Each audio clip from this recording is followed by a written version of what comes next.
ამერიკის შეერთებულმა შტატებმა ახლო აღმოსავლეთში თავისი ჯარები სრულ საბრძოლო მზადყოფნაში გადაიყვანა მასიური შეტევისათვის ირანის ენერგეტიკულ სექტორზე, რადგან მოლაპარაკებები კვლავ ჩიხში შევიდა.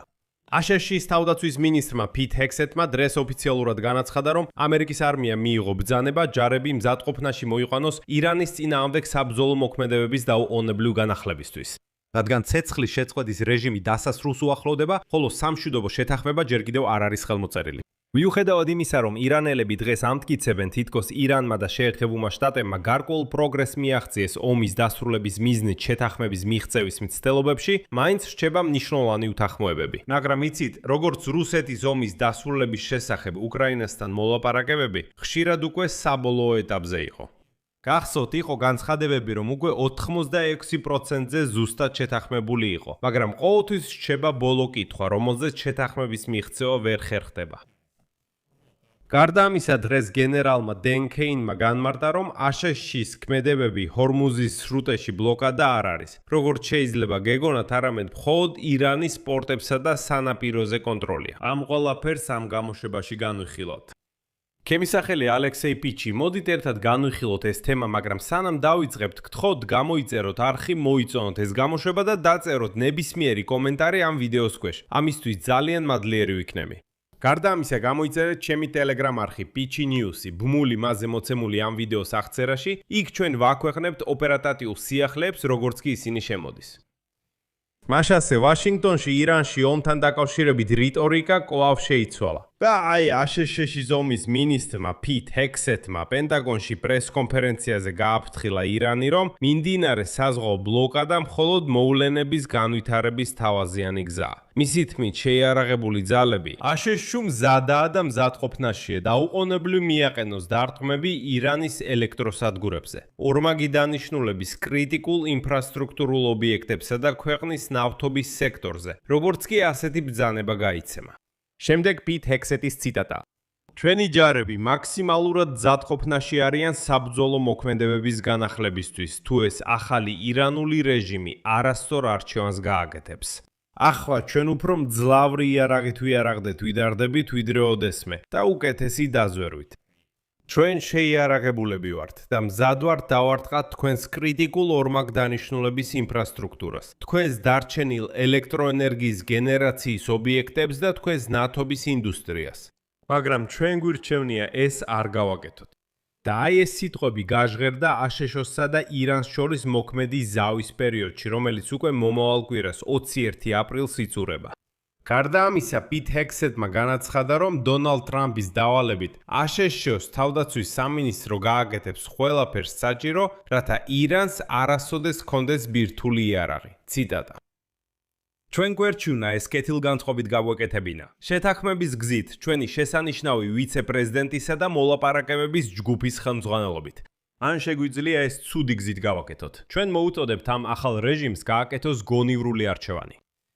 ამავე დროს ირანის ოფიციალური პირები დღეს ამტკიცებენ, რომ ირანმა და ამერიკის შეერთებულმა შტატებმა თითქოს და გარკვეულ პროგრესს მიაღწიეს შეთანხმების პირობებში ომის დასრულებისთვის, თუმცა მნიშვნელოვანი უთანხმოებები კვლავ რჩება. პაკისტანის არმიის შტაბის უფროსის ასიმ მუნირის ვიზიტმა თეირანში გუშინ გარკვეული საკითხების გარშემო უთანხმოებების შემცირებაში ხელი შეუწყო, რამაც გაზარდა იმედი, რომ ზავი გაგრძელდება და მოლაპარაკებები თეირანსა და ვაშინგტონს შორის განახლდება. გარდა ამისა, გამოცემა ისრაელი დღეს შემდეგს წერს, ციტატა.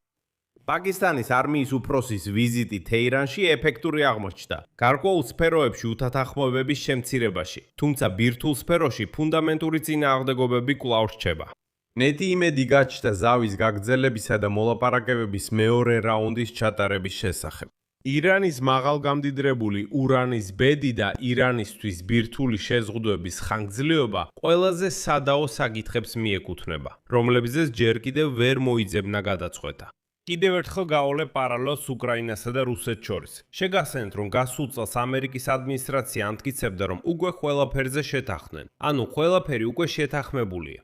დარჩა დონბასის საკითხი. აი პუტინს უდა, რომ უკრაინელები დონბასიდან წავიდნენ, ხოლო უკრაინელებს ცხადია ეს არ სურთ. და მაშინ ამბობდნენ, რომ უკვე შეთანხმების 96% მზად არის. დარჩენილია ეს 4%, რომელიც დონბასს ეხება, მაგრამ ამაზე ვერაფრით თანხმდებიან. და დღემდე ეს მოლაპარაკებები გრძელდება. აქაც ასეა. თითქოს უკვე პროგრესია შეთანხმდნენ, მაგრამ მთავარ საკითხზე, ბირთვულ საკითხზე შეთანხმება არ არსებობს. ამავე დროს ირანის საზღვაო ბლოკადა ძალას შევიდა ორშაბათს და დღეს აშშ არმიის გენერალმა დენ კეინმა განაცხადა, რომ ჩვენ ყველამ არასწორად გავიგეთ ამერიკელები, როდესაც დონალდ ტრამპმა ორმუზის სრუტის ბლოკადა გამოაცხადა. დენ კეინის თქმით, აშშ-ის ქმედებები წარმოადგენს ირანის პორტებისა და სანაპიროს ბლოკადას და არა ჰორმუზის სრუტის ბლოკადას. ამიტომ, თუ თქვენ გესმით გემების ჰორმუზის სრუტეში გავლის შესახებ, ეს სხვა რამეა. რადგან კიდევ ერთხელ, აშშ ჰორმუზის სრუტეს არ ბლოკავს, მიუხედავად იმისა, რომ მსგავსი გაცხადებები დონალდ ტრამპმა გააკეთა. და დენ კეინმა განაცხადა, რომ არა, ჩვენ ვაკონტროლებთ ირანის პორტებსა და სანაპიროებს, რათა იქ არ შევიდეს არც ერთი გემი. მიუხედავად ამისა, აშშ-ის არმიის ცენტრალურმა სარდლობამ განაცხადა, რომ რამდენიმე დღის განმავლობაში ამერიკელმა სამხედროებმა აიძულეს 14 გემი, რომელიც ირანის პორტებისკენ მიდიოდა, შემოbrunებულიყო. არც ერთი მათგანი არ შემოწმებულა. ყველა ნებაყოფლობით დაემორჩილა მოთხოვნებს. ირანში კი განაცხადეს, რომ ნავთობის ექსპორტი თითქოს და სრულად შეჩერებულია. გაერთიანებული შტაბების კომიტეტის ხელმძღვანელმა გენერალმა დენ კეინმა განაცხადა, რომ ამერიკული ძალები მზად არიან ნებისმიერ მომენტში მასშტაბური საბრძოლო ოპერაციების განახლებისთვის. მისი თქმით, სამხედრო საზღვაო ძალები გააგრძელებენ ნებისმიერი ირანული ხომალდის ან ნებისმიერი ხომალდის დევნას, რომელიც ცდილობს ირანს მატერიალური დახმარება გაუწიოს, მიუხედავად მისი დროშისა და მდებარეობისა. ხოლო ხუთშაბათს აშშ-ის სამხედრო საზღვაო ძალებმა ბლოკადის მოქმედება გააფართოვეს. დამიერდან ის ვრცელდება არა მხოლოდ კონკრეტულ ხომალდებზე, არამედ კონტრაბანდულად აღიარებულ ტვირთებზეც. და აშშ-მ განაცხადა, რომ ოფიციალურად ცნო შემდეგი კატეგორიის საქონელი კონტრაბანდულად. ეს არის იარაღი და შეიარაღების სისტემები, საბრძოლო მასალა, ბირთვული მასალები, ნავთობი და ნავთობპროდუქტები, რკინა, ფოლადი და ალუმინი. საერთოდ ყველაფერი, რაც შეიძლება ასე თუ ისე გამოყენებულ იქნას თავდაცვითი მრეწველობისთვის, ამას ყველაფერს ამერიკელები კონტრაბანდად მიიჩნევენ და ირანში ამის შეტანას არ დაუშვებენ. აშშ-ის პრეზიდენტმა დონალდ ტრამპმა აღიარა, რომ იმედოვნებს ბლოკადა აიძულებს ირანს მიიღოს ამერიკული პირობები ომის დასრულებისთვის. პირველ რიგში კი გახსნას ჰორმუზის სრუტე თავისუფალი ნავიგაციისთვის. ჩვეულებრივ დროს მისი გავლით გადის მსოფლიო ნავთობისა და ბუნებრივი აირის ექსპორტის დაახლოებით მეხუთედი. და დღეს პიტ ჰექსეტმა პირდაპირ მიმართა ირანის ხელმძღვანელობას და განაცხადა, რომ თეირანმა უნდა გააკეთოს გონიერი არჩევანი ვაშინგტონთან მოლაპარაკებებისთვის მზადებისას. ომის მინისტრის სიტყვებმა, რომ ბლოკადა ეს თავაზიანი გზაა, რითაც შეიძლება საკითხის მოგვარება, ერთნიშნულოვნად მიანიშნა, რომ შემდეგი ნაბიჯი ჩიხია. ეს ირანის ენერგეტიკულ ინფრასტრუქტურაზე პირდაპირი დარტყმებია. თუმცა იცით, ომის ნისში მაინც იკვეთება მომავალი შეთანხმების შესაძლო კონტურები. ცნობილია, რომ ვაშინგტონმა შესთავაზა შეთანხმება, რომელიც შეაჩერებს არა სრულად, არამედ დროებით შეაჩერებს ურანის გამდიდრებას 20 წლის განმავლობაში. ირანი ითხოვს 5 წელს და როგორც ამბობენ, სადღაც შუაში უნდა შეთანხმდნენ. შესაძლო არსებობს კომპრომისები. ეს არის ერთადერთი გადაწყვეტილება, რომელიც ამჟამად განიხილება. მაგრამ აქ მნიშვნელოვანია გავიგოთ, რომ მშვიდობის წარმატებით დამყარებისთვის საჭიროა ისეთი შეთანხმება, რომელიც თითოეულ მხარეს მისცემს საშუალებას საკუთარ ქვეყანაში გამარჯვება გამოაცხადოს.